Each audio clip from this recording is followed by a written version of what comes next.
O salão de formatura da Universidade Estadual parecia um formigueiro em plena atividade. Entre fitas vermelhas no peito dos formandos, o farfalhar dos diplomas recém-recebidos, lágrimas emocionadas de mães orgulhosas e o clarão incessante das câmeras, o ambiente vibrava com a energia de uma celebração coletiva. No meio daquele turbilhão de emoções, Helena Zviagintsev, recém-diplomada com honras em economia, escapou por alguns instantes do calor abafado do auditório em direção ao jardim da universidade, onde as velhas árvores ofereciam sombra fresca e um momento de tranquilidade. Entre os dedos delicados, ela apertava com cuidado o diploma encadernado em couro vermelho, símbolo de 4 anos de dedicação intensa. Finalmente a etapa acadêmica estava concluída. À sua frente a vida adulta se desenhava como um horizonte cheio de possibilidades, tão sonhado nas noites em claro antes das provas. Com os olhos fechados e o rosto voltado para a brisa suave que balançava os galhos das árvores, Helena deixou-se levar pelo aroma doce das flores, que lhe causava uma leve tontura. Seria possível que depois de tanto esforço, o sucesso a deixasse atordoada? Um som inesperado a fez abrir os olhos. Ao se virar, deparou-se com um homem alto de postura ereta, vestido em um terno azul marinho impecável. Seus olhos castanhos brilhavam com um toque dourado, e um sorriso simpático marcava seu rosto, realçado por covinhas nas bochechas. Ele estendia para ela um copo de água com gotas de condensação. Não sou a mais inteligente, disse Helena, constrangida, enquanto aceitava o copo. Apenas gosto de estudar. Seu diploma de honra diz o contrário, respondeu ele, apresentando-se em seguida. Igor Sokolov, formado em tecnologia de alimentos. Concluiu o curso à distância há 1 ano. Ela apertou a mão firme que ele lhe ofereceu e se apresentou. Helena Zviagintsev. E o que faz aqui, no nosso dia de formatura? Perguntou ela, curiosa. Vim cumprimentar meu orientador e ao te ver, percebi que o dia já valeria a pena, explicou ele, com um sorriso que transmitia uma segurança tranquila. Havia algo em sua presença que inspirava confiança, e Helena, sem hesitar, aceitou o convite para escapar da agitação da festa e caminhar pela orla do rio. O que começou como um encontro casual logo se transformou em uma conversa fluida. Ao pôr do sol, quando a timidez inicial deu lugar a um diálogo natural, trocaram números de telefone. Igor falava pouco sobre si mesmo. Criado apenas pela mãe, havia construído sua trajetória com esforço próprio, dividindo o tempo entre o trabalho em uma fábrica e os estudos.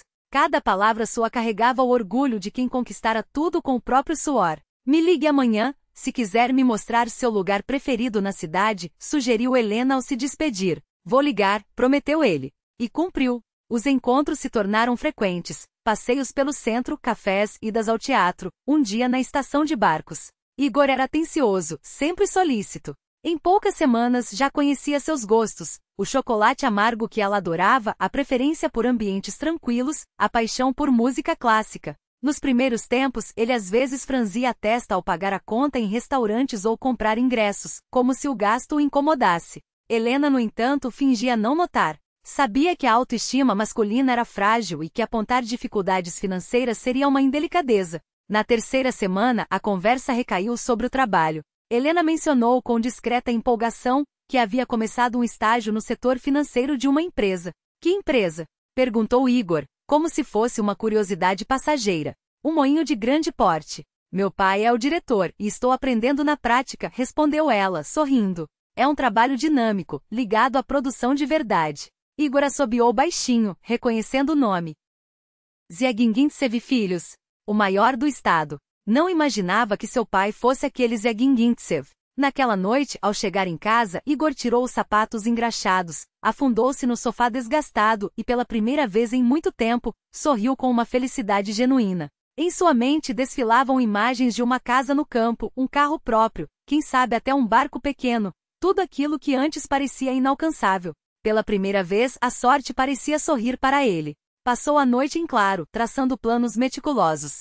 No final de junho, Mikhail Petrovich, pai de Helena, notou uma mudança na filha. Ela parecia irradiar uma luz interior, respondia com mais independência e chegava tarde com mais frequência. Quando, certa noite, Helena pediu permissão para trazer um convidado para jantar, o pai apenas assentiu com um sorriso compreensivo. Quem é ele? Indagou Mikhail, deixando de lado o jornal. Um engenheiro de alimentos, papai. Muito inteligente e correto, respondeu ela, apressada. Conquistou tudo sozinho, sem pai, só com a mãe. Não estou perguntando sua biografia, interrompeu o pai. Quero saber. O que ele representa para você? Helena corou, baixando os olhos. Acho que estou apaixonada, confessou em um sussurro. De verdade. Mikhail Petrovitch quis dizer algo sábio, mas uma dor aguda no pulso esquerdo o interrompeu. Limitou-se a acenar com a cabeça. Traga seu engenheiro. Vamos conhecê-lo. Igor chegou à casa dos Zviagintsev com um buquê para Helena e uma garrafa de conhaque de qualidade para o pai dela. O terno cinza escuro, impecavelmente ajustado, a camisa branca engomada e a gravata combinavam com a imagem de um profissional sério. Helena mal reconheceu nele o mesmo homem descontraído dos passeios. Mikhail Petrovitch o recebeu com uma cortesia calculada, observando cada detalhe. O elogio excessivo ao moinho, como se recitasse um texto decorado, despertou sua desconfiança. Durante o jantar, Igor se portou com impecável educação. Elogios a Helena, perguntas respeitosas ao pai, relatos ambiciosos sobre seus planos. Mas Mikhail, experiente em decifrar pessoas, notou os sinais. O olhar demorado nos relógios antigos da sala, o leve movimento da sobrancelha ao mencionar a casa de campo, as perguntas insistentes sobre os negócios da família. Quando Helena saiu para buscar a sobremesa, um silêncio constrangedor se instalou entre os dois homens. O senhor não aprova, afirmou Igor, mais como uma constatação do que uma pergunta. Ainda não decidi, respondeu Mikhail franco. Mas minha filha é adulta. A escolha é dela. Eu amo Helena, declarou Igor com firmeza e pela primeira vez acreditou nas próprias palavras. Após a saída do visitante, Helena não parou de falar sobre suas qualidades, os planos que faziam juntos, quão inteligente e promissor ele era. Mikhail escutava em silêncio, massageando o pulso dolorido. Algo o incomodava, uma intuição vaga, mas como explicar isso a uma jovem de 24 anos, cega pelo primeiro amor verdadeiro? Naquela noite Mikhail Petrovitch demorou a dormir. A imagem de Igor não saía de sua mente, educado, bem apessoado, com formação, mas havia ali um detalhe que não se encaixava. Uma falsidade quase imperceptível. Com tantos anos de experiência, ele aprendeu a distinguir sinceridade de fingimento. Ou seria apenas o medo de envelhecer, a relutância em ver a filha única seguir seu próprio caminho? O pulso latejou novamente. Ele fez uma careta, pegou um analgésico na gaveta. Ultimamente as dores nas articulações vinham com mais frequência. Precisava consultar um médico, mas o tempo sempre faltava. E admitir a passagem dos anos não era fácil. Vou observá-lo, decidiu, engolindo o comprimido. Darei uma chance a ele. Afinal, Helena não era ingênua. Era sua filha. E como dizem, a maçã não cai longe do pé. Meu pai gostou de você, anunciou Helena radiante no encontro seguinte. Me esforcei, respondeu Igor com um sorriso. Ele sorriu com um toque de ironia. Seu pai é um homem sério. Estavam sentados em um pequeno parque perto da casa dos Zviagintsev. O vento quente de junho trazia o cheiro de grama recém-cortada e de lilazes. De repente, Igor tomou a mão de Helena e falou com uma firmeza que a surpreendeu. Sabe, pensei muito nisso. Faz apenas um mês que nos conhecemos, mas tenho certeza. Você é a pessoa que procurei a vida toda. Tirou do bolso uma pequena caixa de veludo. Havia gasto quase todas as suas economias naquela joia, mas não duvidava. O jogo valia a pena. Você se casa comigo? Lena congelou, incrédula. Dentro da caixa, um anel simples com um pequeno diamante cintilava à luz do entardecer. É muito rápido, sussurrou, hesitante. Quando se tem certeza, o tempo não importa, respondeu Igor, olhando-a nos olhos com uma determinação que não deixava espaço para dúvidas. Era o olhar de um homem que havia apostado tudo e não tinha mais para onde recuar. À sua frente só havia dois caminhos, a vida que sempre sonhou ou o retorno à miséria e ao esquecimento. Sim, exalou Lena após uma longa pausa. Eu me caso com você. O beijo selou o noivado, enquanto Igor, em silêncio, parabenizava a si mesmo pelo primeiro passo rumo a uma nova existência. Uma vida em que nunca mais precisaria contar moedas ou se envergonhar de suas origens. Uma vida que afinal havia conquistado. Mas no fundo, em um canto remoto de sua consciência, uma pontada de vergonha o incomodava. Não pelo gesto em si, mas pelo cálculo por trás dele. A cerimônia aconteceu em meados de julho, discreta, sem alarde. Lena insistiu em evitar um banquete pomposo em restaurante, e embora Igor, em seu íntimo, sonhasse com uma celebração à altura da filha do dono do maior empreendimento da região, não objetou. O importante não é o casamento, mas o que vem depois, repetia a si mesmo. Assinaram os papéis no cartório municipal na presença de poucos convidados. Mikhail Petrovitch, seu velho amigo e sócio Piotr Ivanovich Krupski, a mãe de Igor, uma mulher frágil, de olhar apagado, e algumas amigas próximas de Lena. Depois da formalidade, todos se dirigiram à casa do Ziagingincel, onde uma mesa festiva os aguardava. Foi então que Mikhail Petrovitch fez seu anúncio. Meus filhos, começou, erguendo uma taça de champanhe. A mão que segurava o cristal tremia levemente, traindo uma pontada de dor, mas a voz permaneceu firme. Construí minha vida não só para mim, mas para o futuro, para minha família. E hoje chegamos ao momento em que o moinho Ziagingincel e filhos ganham um novo fôlego, com mãos jovens e ideias frescas. Fez uma pausa, observando os rostos atentos dos convidados, antes de continuar. A partir de hoje, vocês, Helena e Igor, passam a ser sócios da empresa, com direito a tomar decisões e implementar mudanças. Eu permaneço como presidente do conselho, mas a gestão operacional será gradualmente transferida a vocês. Igor empalideceu. Esperava um cargo de destaque no moinho, mas sócio? Isso ultrapassava até seus sonhos mais ambiciosos. A taça tremeu em suas mãos, derramando algumas gotas na toalha. Pai, é demais, balbuciou Lena, atordoada. Não estamos preparados. Aprenderão, respondeu Mikhail Petrovitch com um sorriso cansado. E francamente não tenho escolha. Ele fez uma careta, massageando o pulso. Esse maldito artrite não me dá trégua. Os médicos insistem que preciso reduzir a carga. Igor foi o primeiro a se recompor. Obrigado, Mikhail Petrovitch, disse, com emoção genuína na voz. Juro que não o decepcionarei. Farei tudo pelo crescimento da empresa. Mas em seu íntimo pensava, eis aqui, o destino se entrega em minhas mãos. A lua de mel foi passada na Dátia, um termo modesto para o que, na verdade, era uma propriedade à beira de um lago, a 1 hora da cidade. A casa de madeira de Larício, com janelas panorâmicas, deixava Igor sem palavras. Espetacular, murmurou saindo do carro. Um verdadeiro paraíso. Diante dele, uma cena idílica, o pinhal descendo até a superfície tranquila do lago, caminhos floridos, um cais de madeira com um barco balançando na margem. Meu pai comprou esta casa há 4 anos, explicou Lena, retirando as malas do porta-malas. Embora quase não venha, passa o tempo todo no moinho. Instalarão-se na propriedade, desfrutando da quietude. Lena dedicava-se à casa com prazer, cozinhando, arrumando cada detalhe. Igor, por sua vez, passava horas na varanda, mergulhado nos documentos que o sogro lhe entregará. Estudava números, planejava estratégias, analisava relatórios. As dores de cabeça à noite eram frequentes, mas ele persistia, ciente de que aquela era sua grande oportunidade. No terceiro dia, um encontro inesperado mudou o clima do refúgio. Caminhavam à beira do lago quando avistaram um homem idoso e um menino pequeno, pescando em um pequeno pier de madeira. Simeon Zakharovitch, exclamou Lena, acenando com entusiasmo. O velho virou-se, e seu rosto enrugado iluminou-se com um sorriso afetuoso. Lenocha, veio descansar? Eu aqui estou ensinando meu neto a pescar. O menino magro, com olhos sérios demais para sua idade, desviou o olhar do anzol e observou os recém-chegados com curiosidade cautelosa. Apresento-lhes meu marido, Igor Vladimirovitch, disse Lena, fazendo as honras. Um prazer. Cumprimentou o velho, estendendo uma mão calejada. Simeon Zakharovitch Rubsou, e este é meu neto, Matvei. O garoto limitou-se a um aceno silencioso, e em seu olhar havia uma desconfiança que não passou despercebida. Rubsou? Repetiu Igor, como se testando o som da palavra. Este é seu sobrenome? Sim, filho. Esta Dátia já foi nossa. Vivemos aqui por muitos anos. Lena lançou um olhar rápido ao marido, como se antecipando suas perguntas, e convidou os Rubsou para um chá. Enquanto caminhavam até a casa, Simeon contava sobre o inverno passado, o lago congelado até abril, as primeiras flores da primavera. Igor ouvia com educação, mas a visita o incomodava. Planejava passar a noite analisando relatórios financeiros. Ao se acomodarem na varanda com chá e geleia caseira, Matvei surpreendeu a todos. Você sabia que minha cama ficava naquele quarto? Apontou para o escritório onde Igor instalara seu espaço de trabalho. Ainda há marcas na parede, de quando minha mãe media meu crescimento. Simeon o interrompeu com suavidade.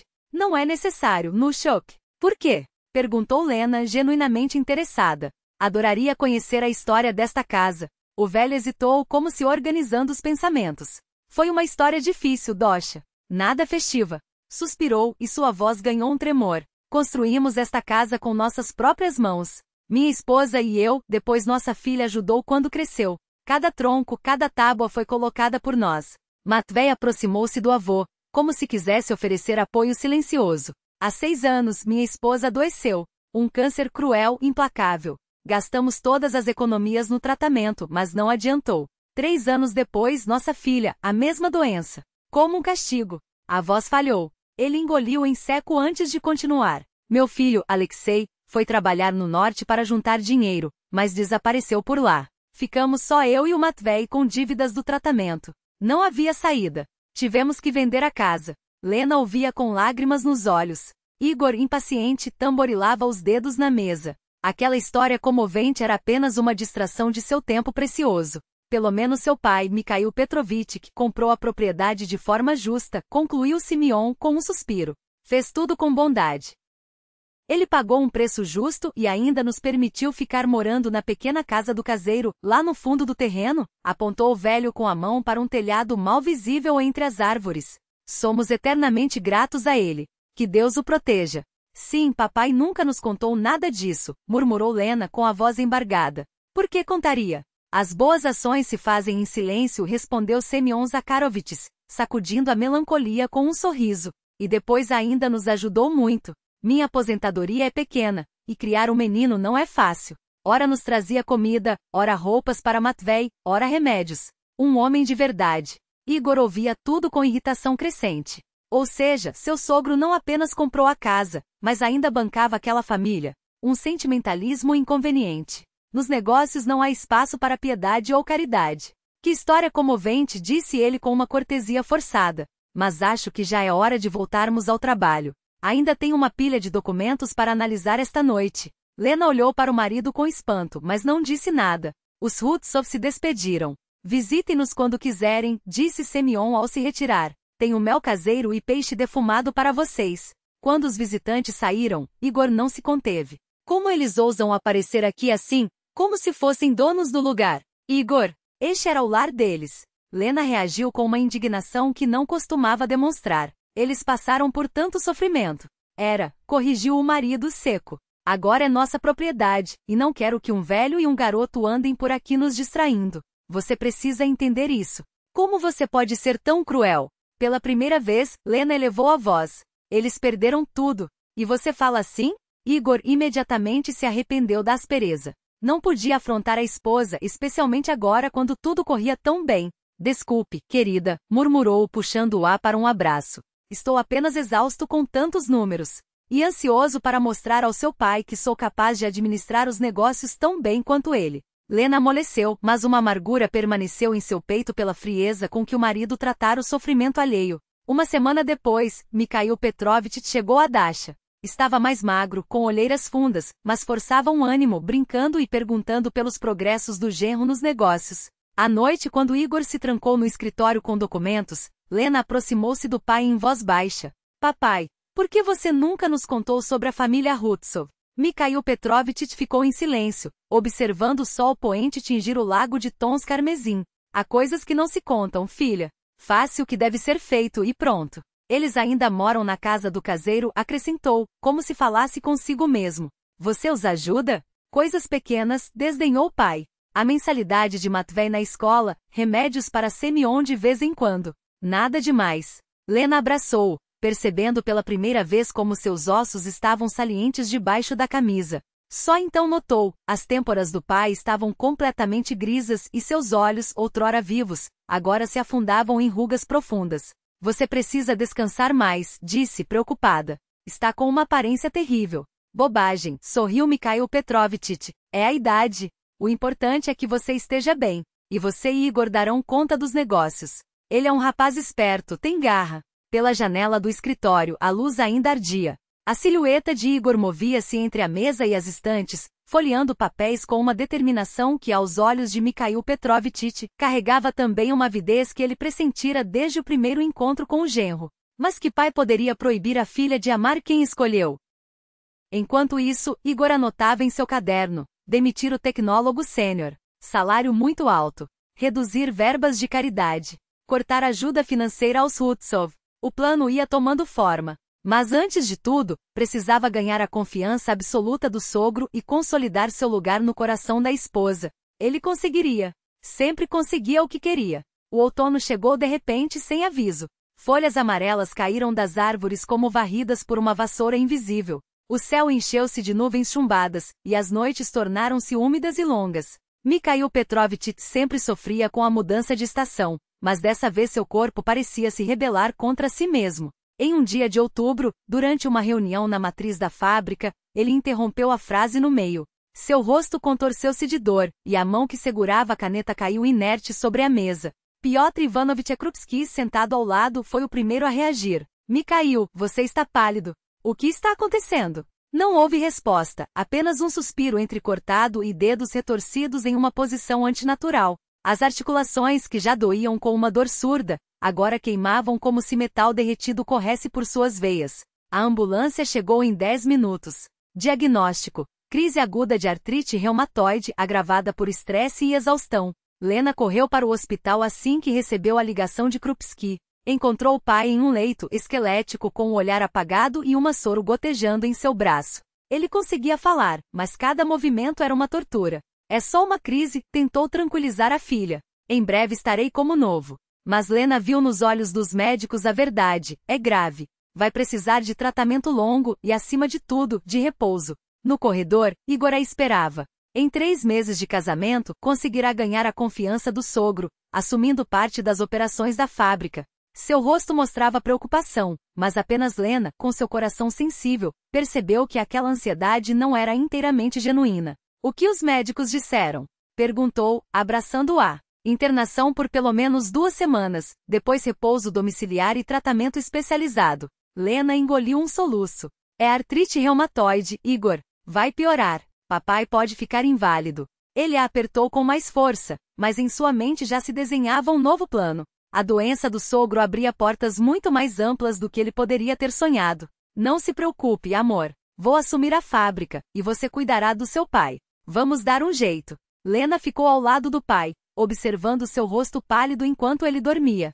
As sombras sob os olhos de Mikhail Petrovich pareciam mais profundas a cada dia, e seus dedos, antes firmes ao segurar documentos e canetas, agora tremiam levemente sobre o cobertor. Ela ajustou o travesseiro com cuidado, tentando não acordá-lo. Por que os remédios não estão funcionando como deveriam? Pensava, enquanto revisava mentalmente as instruções do médico. A dose havia sido aumentada na última consulta, mas em vez de melhorar, o pai parecia afundar em uma névoa cada vez mais densa. Na sala ao lado, o relógio de parede marcava 2 da manhã. Lena espremeu os olhos, cansada, e se levantou para preparar um chá. Foi então que ouviu o barulho de um carro se aproximando pela estrada de terra. Igor? Pensou surpresa. Ele não costumava chegar tão tarde, e menos ainda sem avisar. Mas ao espiar pela janela, não viu o jipe preto do marido, e sim um vulto feminino descendo de um carro vermelho pequeno, apressado, como se temesse ser vista. Vera! Reconheceu mesmo na penumbra. O coração acelerou. O que ela está fazendo aqui a esta hora? Lena correu para o quarto do pai, fechando a porta com cuidado. Não queria acordá-lo, mas também não queria que ele visse aquela cena. Quando voltou à janela, a mulher já havia entrado na casa. Não pode ser, repetia para si mesma, enquanto as mãos gelavam. Deve haver uma explicação. Mas a memória do filho ecoava em sua mente. Mamãe, eu vi o tio Igor com uma tia estranha na sala. Eles estavam se beijando. Na época, ela havia rido, achando que a imaginação infantil de Matei exagerava. Agora, porém, as peças começaram a se encaixar de um jeito que a deixava tonto. Enquanto isso, no quarto dos fundos, Igor acendia discretamente a luz do abajur. Vera se aproximou, jogando o casaco sobre uma cadeira com um gesto teatral. Você está louco? Ela pode te ver. Sussurrou, os olhos brilhando com uma mistura de medo e excitação. Lena está com o pai. Não sai de lá há dias, respondeu ele, puxando-a pelos quadris. E mesmo que saísse, o que ela ia suspeitar? Sou marido devoto, lembra? Vera riu, mas seu riso foi cortado por um ruído na escada. Ambos congelaram. O que foi? Ela perguntou, a voz trêmula. Nada. Só a casa, mentiu Igor, embora seu corpo tenso denunciasse o contrário. Lá em cima Matei, que deveria estar dormindo, espreitava pelo corrimão. Ele não entendia direito o que via, mas sabia que aquilo era errado. E pior, sabia que a tia Vera não era a única coisa errada naquela casa. O avô Semyon havia lhe contado, em segredo, sobre as pílulas que o vovô Mikhail escondia no bolso e jogava fora. Elas estão fazendo mal para ele, Mateika. Alguma coisa não está certa, dissera o velho, com um suspiro que parecia carregar o peso do mundo. Lena, ainda junto à janela, viu a luz se apagar no quarto dos fundos. Ouviu passos abafados, uma porta fechando. Quando Igor apareceu na sala ajustando a gravata como se nada tivesse acontecido, ela já havia secado as lágrimas que ameaçavam cair. Amor, o que você faz acordada a esta hora? Perguntou ele, beijando sua testa com uma naturalidade que a revoltou. Não consegui dormir, respondeu, a voz mais firme do que se sentia. O pai teve uma noite difícil. Igor assentiu, fingindo preocupação. Amanhã falarei com o médico. Talvez precise ajustar a medicação novamente. Lena o observou, buscando qualquer sinal de culpa em seus olhos. Mas Igor era bom naquele jogo. Demais. E enquanto ele subia as escadas para o quarto deles, ela permaneceu imóvel, ouvindo o silêncio da noite ser quebrado apenas pelo vento batendo nas vidraças. Algo está muito errado, pensou. E pela primeira vez não era só a doença do pai que a aterrorizava. Momento, a porta do escritório se abriu com força. 2 policiais em uniforme entraram, acompanhados por um homem de terno escuro que carregava uma pasta de couro. O investigador Vasiliev, especialista em crimes financeiros, cumprimentou Lena com um aceno discreto antes de fixar os olhos em Igor. Igor Vladimirovich Strelnikos? Perguntou o investigador, embora já soubesse a resposta. Você está preso por suspeita de fraude, falsificação de documentos, apropriação indébita e tentativa de homicídio qualificado. Igor recuou até esbarrar na parede, os olhos saltando entre Lena, os policiais e as pastas espalhadas sobre a mesa. Seu rosto, antes tão seguro, agora se contorcia em uma máscara de pânico e raiva. Homicídio? Repetiu como se a palavra o queimasse. Vocês estão loucos. Meu sogro está doente, não morto. Graças à intervenção da sua esposa, respondeu Vasiliev secamente. Os exames toxicológicos já confirmaram. As doses de sedativos nos medicamentos que você administrava a Mikhail Petrovich eram deliberadamente altas. Suficientes para mantê-lo em um estado de confusão permanente, incapaz de assinar documentos ou testificar contra você.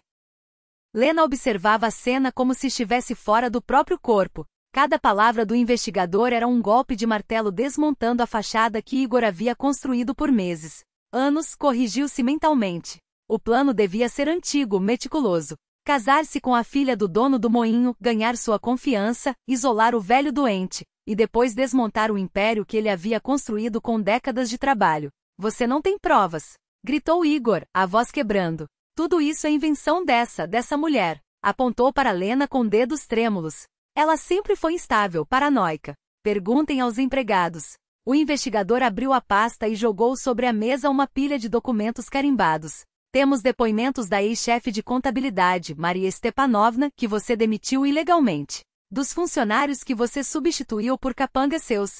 Dos fornecedores fantasmas que, coincidentemente, têm como sócios seus amigos de faculdade. Fez uma pausa dramática. E claro, as assinaturas falsificadas do seu sogro, confirmadas por 3 peritos calígrafos. Igor tentou se lançar para frente, como se pudesse arrancar os papéis das mãos do investigador, mas um dos policiais segurou seu braço com firmeza. O outro já lia seus direitos enquanto colocava as algemas. Você não vai sair impune, cuspiu Igor, virando-se para Lena com ódio puro nos olhos. Eu te destruirei. Vou processar por difamação, vou. Calha a boca, cortou Vasiliev, empurrando-o em direção à porta. Você tem direito a um advogado. E pelo que vejo, vai precisar de um muito bom. O silêncio que se seguiu foi ensurdecedor. Lena afundou na cadeira do pai, os dedos tremendo ao tocar a madeira gaste pelo tempo. Aquele era o lugar onde Mikhail Petrovich tomava decisões, assinava contratos, construía legados. E agora cabia a ela reconstruir o que restava. Petróleo Ivanovich entrou devagar, como se temesse interromper seus pensamentos. Eles o levaram, disse, sentando-se à sua frente. E a Vera? Perguntou Lena, a voz rouca. Também está detida. Encontraram joias e dinheiro em seu apartamento. Dinheiro do combinado. Ele suspirou. Lena, o que você vai fazer agora? Ela olhou pela janela, onde o sol da tarde iluminava os silos de trigo, os mesmos que seu avô havia ajudado a erguer. Respirou fundo, sentindo o peso da responsabilidade se acomodar nos ombros como um manto. Vou chamar os advogados do meu pai. Os verdadeiros. Seu tom não deixava espaço para dúvidas. Vamos recontratar quem foi demitido injustamente. Auditar cada contrato, cada centavo. E fez uma pausa, apertando os punhos. Vou processar esse homem até que ele devolva o último copec que roubou. Petróleo Ivanovich sorriu, um brilho de orgulho nos olhos cansados. Seu pai ficaria orgulhoso. Lena não respondeu. Em vez disso, pegou o telefone e descou o número do hospital. Era a hora de trazer Mikhail Petrovich para casa. E pela primeira vez em muito tempo, ela não tinha medo do futuro. Tinha, sim, uma guerra pela frente. Mas pela primeira vez sabia contra quem lutar. A porta do escritório se escancarou com violência, e 2 policiais entraram acompanhados de um homem de meia-idade em roupas civis, o investigador Morozov. Com voz oficial e seca, ele anunciou: Igor Vladimirovich Sokolov, o senhor está preso sob suspeita de fraude em larga escala e falsificação de documentos. Tudo o que disser poderá ser usado contra o senhor em tribunal. Igor olhou ao redor, desorientado, como se não conseguisse processar o que ouvia. Seu rosto, antes sempre impecável, contorceu-se em uma careta de fúria quando as algemas fecharam-se em seus pulsos. Isso é um engano! Gritou enquanto o arrastavam para fora, os olhos injetados de ódio. Vocês vão se arrepender. Tenho contatos, tenho dinheiro. Sairei daqui e farei cada um pagar por isso. Lena observou a cena com o rosto impassível, como esculpido em pedra. Por dentro, porém, reinava um vazio gelado, como se algo tivesse queimado até as cinzas tudo o que ainda restava de vivo nela. A traição daquele em quem confiou sem reservas deixará uma cicatriz profunda, uma ferida que sabia nunca cicatrizaria por completo. Foi só tarde da noite que ela voltou para Dasha, acompanhada do novo médico de seu pai, um professor renomado da clínica regional. Mikhail Petrovich estava consciente, mas seu aspecto era de um homem esgotado, perdido entre as sombras de seu próprio corpo. Após examinar o paciente, o médico foi direto. Precisamos eliminar os efeitos dessas substâncias do organismo dele. Depois iniciaremos o tratamento correto para a artrite, mas a recuperação será lenta. Quando o médico se despediu deixando instruções detalhadas, Semyon Zakharovich apareceu no portão, segurando um saquinho de pano cheio de ervas secas.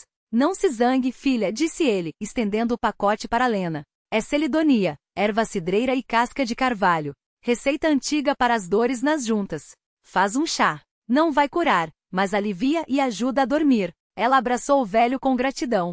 Obrigada por tudo, e por ter mandado Matveia ontem. Ele insistiu em vir, sorriu Semyon. Esse menino trata esta casa como se fosse a dele. Vê tudo, percebe tudo.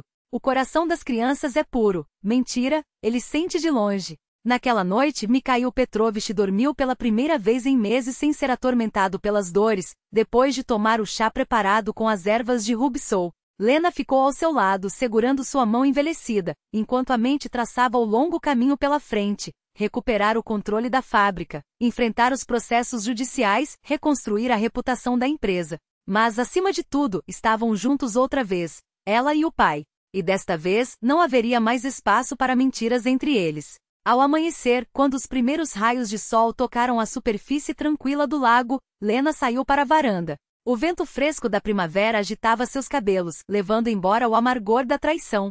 Sabia que tudo estava apenas começando. A estrada à frente seria árdua, mas, pela primeira vez em muito tempo, sentia que tinha forças para caminhar. O quarto do hospital era pequeno e impessoal. Não havia fotos nem objetos pessoais, apenas roupas de trabalho com o emblema de uma empresa petrolífera pendurado no cabide. Sem Zakharovich aproximou-se devagar da cama, observando o rosto emaciado do homem deitado. Os traços eram familiares, mas algo neles parecia apagado, como se a essência daquele homem tivesse sido desgastada pelo tempo e pela distância. Alyosha, chamou com a voz trêmula, como se temesse que o som a quebrasse. Filho, sou eu, seu pai. O paciente virou lentamente a cabeça. Seus olhos, antes tão vivos, agora pareciam opacos, como se buscassem algo além das paredes brancas. Por um instante, um lampejo de confusão cruzou seu olhar, não reconhecimento, mas uma inquietação vaga, como quem acorda de um sonho que não consegue recordar. Não conheço, murmurou com uma voz rouca porém inconfundível.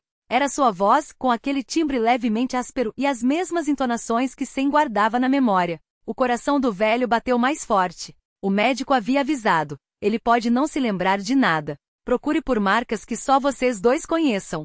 Você tem uma marca de nascença no ombro, disse Semen, tentando conter a emoção. E uma cicatriz no pulso direito, de quando se cortou com a foice quando era menino. O homem franziu a testa desconfiado, mas permitiu que Semen levantasse a manga do pijama hospitalar. Na pele pálida do pulso, uma cicatriz em forma de meia-lua se destacava branca e antiga. O velho respirou fundo, quase sem ousar esperar. E a marca de nascença?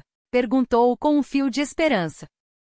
O paciente hesitou, então puxou a gola da camisa, expondo o ombro. Lá na base do pescoço, uma pequena mancha escura em formato de estrela irregular se revelava, exatamente como Semen lembrava. Lena, que observava em silêncio do canto do quarto, sentiu um nó apertar sua garganta. Era ele, Alexei Rubtsov, o genro desaparecido de Semen Zacharovich, o pai do pequeno Matvei, o homem que todos haviam chorado como morto. Filho, o velho não conseguiu segurar as lágrimas. É você mesmo? Meu Deus, finalmente! Os trâmites burocráticos levaram 2 dias. Foram necessários atestados, exames de DNA, confirmações oficiais. Mas no final da semana, Alexei Rubtsov, e agora oficialmente restaurado em sua identidade, deixou o hospital acompanhado pelo pai e por Lena. A viagem de volta foi longa. Alexei passou a maior parte do tempo em silêncio, respondendo apenas com monossílabos às perguntas ansiosas de Semen. Ele lembrava de fragmentos, a partida para o norte, o trabalho exaustivo na plataforma de petróleo, imagens difusas da infância. Tudo parecia envolto em névoa, sem ordem cronológica, como peças de um quebra-cabeça espalhadas. E minha esposa? Perguntou de repente quando cruzavam a fronteira da região. Semen suspirou pesado. Você tinha esposa e filho, Alyosha. Sua voz falhou. Natashenka faleceu há 3 anos. Câncer, como a sua mãe. Mas o menino está vivo, saudável. Matveika já tem 8 anos. Alexei assentiu, como se aquelas palavras confirmassem algo que já pressentia. De repente uma imagem surgiu em sua mente, uma mulher jovem, de cabelos castanhos longos, rindo sob o sol. Era ela? Sua esposa? Ou apenas uma fantasia de sua memória ferida? Chegaram ao vilarejo à tardinha. Alexei observava pela janela as casas que passavam, e algo em seu íntimo se mexia, uma sensação de quase reconhecimento. Quando viraram na estreita estrada que levava ao lago, uma agitação estranha o invadiu. Eu já estive aqui, disse de repente. Esta estrada tem uma bétula velha com o tronco dividido. Lena, que dirigia, olhou surpresa pelo retrovisor. É verdade. Fica a uns 200 metros, depois da curva. E lá estava ela, uma bétula majestosa com o tronco partido em 2, como um abraço petrificado pelo tempo. Era a prova viva de que sua memória, embora frágil, começava a voltar. Diante da casa de Semen, Mikhail Petrovich e Matvei os aguardavam. O menino estava no alpendre, brincando distraidamente com um brinquedo, mas seus olhos se fixaram na chegada do carro com uma curiosidade tensa. Alexei foi o primeiro a descer. Olhou ao redor, absorvendo a paisagem que era ao mesmo tempo familiar e estranha. Então seu olhar encontrou o do garoto, imóvel na varanda. Matveika, chamou Semen com a voz embargada. Venha cá, filho. Veja quem nós trouxemos. O menino desceu os degraus com cautela, aproximando-se com passos lentos, examinando o desconhecido com um misto de curiosidade e desconfiança. Olá, disse Alexei, ajoelhando-se para ficar na altura do filho. Meu nome é Alexei. E então aconteceu o que ninguém esperava. Matvei deixou cair o brinquedo e atirou-se para a frente, enlaçando o pescoço do homem com força. Papai! Gritou, enterrando o rosto em seu ombro. Papai, sou eu, Matvei. Algo se rompeu dentro de Alexei. Como uma represa que se abre, as memórias jorraram de volta em uma enxurrada avassaladora. A voz de Natasha, seu riso, os dias finais de sua doença. O peso do filho recém-nascido em seus braços. A viagem para o norte, o acidente na plataforma, a dor que apagou tudo. Matveika, sussurrou apertando o menino contra si. Meu garoto. E pela primeira vez em anos de esquecimento chorou. Mas a vida de Alexei não se resumia a apenas às memórias recuperadas. Havia outros talentos, outras paixões que o aguardavam. Com o tempo ele redescobriu o prazer de trabalhar com madeira, esculpindo móveis que transformavam a casa em um refúgio acolhedor. Dedicação ao filho, agora presente em cada gesto, preenchia seus dias de significado. E então, na primavera seguinte, Helena trouxe uma notícia que iluminou tudo. Um novo bebê estava a caminho. Mikhail Petrovich, ao ouvir a novidade, irradiou felicidade como o sol de maio. Finalmente serei avô, exclamou, abraçando a filha com força. Agora é hora de me aposentar de verdade. Quero cuidar dos netos, não ficar empurrando papéis. Matvei, por sua vez, recebeu a ideia de um irmãozinho ou irmãzinha com entusiasmo infantil. Já imaginava ensinando o pequeno a pescar, mostrando os caminhos secretos da floresta, contando histórias sobre o lago e seus mistérios. Numa tarde quente, quando as ninféias floresciam na superfície da água e o pôr do sol pintava o céu de rosa claro, as duas famílias, os Rubtsov e os Vyagitsev, reuniram-se à mesa comprida na varanda aberta da nova casa. Semyon Zakharovich, vestindo seu velho terno de festas, levantou um copo de vinho caseiro. Pela vida disse simplesmente porque tudo volta ao seu lugar. Porque depois de qualquer tempestade vem a bonança. Porque almas gêmeas se encontram, mesmo quando o destino as separa por caminhos diferentes. Todos ergueram seus copos. Helena, com a mão sobre a barriga ainda discreta, sorriu para Alexei. Ele respondeu com um olhar cheio de promessas, de permanência, de amor, de proteção. Mikhail Petrovich, observando a filha feliz ao lado de sua nova família, sentiu as últimas dúvidas se dissiparem como névoa ao amanhecer. Está certo. Está como deveria ser. Do lado de fora, nos últimos raios de sol, Matvei sentava-se no alpendre abraçado ao cão da fazenda. Olhava para os adultos reunidos e no silêncio do coração sabia, agora tudo ficará bem. Tenho meu pai de volta. Teremos um bebê. Tenho um lar de verdade, cheio de amor e calor. E lá no alto sobre o lago, uma gaivota solitária descrevia círculos, cortando o céu com um grito longo, nem de despedida nem de boas-vindas, mas como se a própria vida sussurrasse. Tudo está apenas começando.